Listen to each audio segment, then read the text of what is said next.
The rain never stopped in Palermo. It fell like silver knives on the cobblestones, seeping into the gutters where blood had once run freely, and would again. Night draped itself across the city, stitched together with neon lights and the muffled growl of expensive engines prowling the streets. Inside Il Serpent, the nightclub where politicians sold their secrets and gangsters washed their sins, smoke hung thick as velvet. Men in tailored suits and women in glittering dresses pressed close together, pretending they weren't brushing shoulders with death itself. And in the highest booth, where the view was best and no one dared intrude, sat Alessio Venturi. The whiskey in his glass was amber fire, untouched. He wasn't here to drink, he was here to watch. His gray eyes scanned the crowd with practiced detachment, cataloging faces, gestures, loyalties. The heir to the Venturi family had learned young that silence was the sharpest weapon. He could kill with a look long before he pulled a trigger. His men flanked the room, disguised as shadows, their hands never far from their holsters. Yet Alessio sat alone, always alone, and then the air shifted. He felt it before he saw her,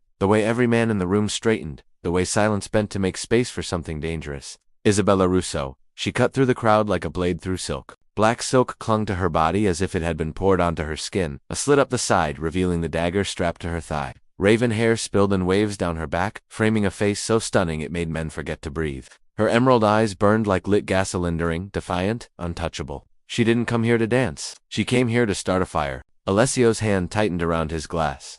Of all the nights, of all the places, she chose this one. Of course she did.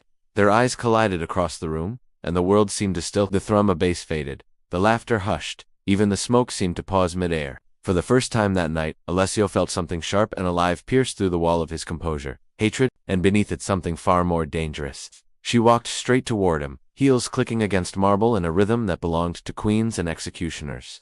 When she reached his booth, she didn't wait for permission. She slid into the seat across from him, legs crossing with deliberate elegance.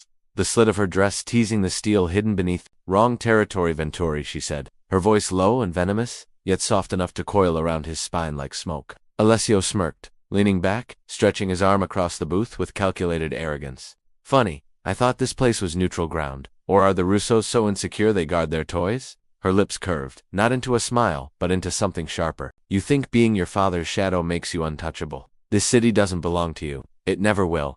He leaned forward, his gray eyes catching the glint of emerald fire in hers. His voice dropped to a dangerous growl. And you're still Daddy's puppet, trained to spit venom at my name.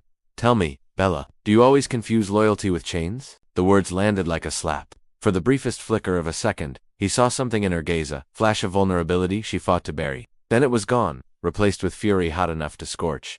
Between them, the booth became a battlefield. Each word a weapon, each silence a grenade with the pin already pulled. And yet, beneath the venom, the tension was undeniable. Alessio's gaze drifted down, unbidden, to the dagger strapped to her thigh. His jaw tightened. He imagined her drawing it, pressing it to his throat, the steel biting into his skin as her lips curved in victory. He hated himself for the way the thought burned through him like desire. Isabella leaned closer, her perfumed jasmine with a trace of smoke curling around him. What's wrong, Venturi? Scared I might slit your throat right here?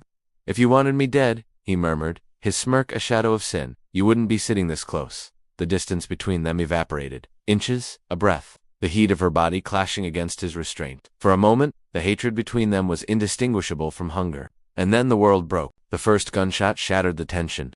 Glass exploded across the floor. Screams erupted as the crowd dove for cover. Isabella rose in a flash, the dagger gleaming in her hand. Alessio was already moving, pistol drawn from beneath his jacket, eyes scanning the shadows with ruthless calm. Venturi bastards. A voice bellowed from the entrance, followed by another rain of bullets. The air thickened with chaos, Russos, Venturus, or something else entirely. It didn't matter. Blood would be spilled tonight. Alessio grabbed Isabella's wrist, dragging her down behind the booth just as bullets shredded the wall above them.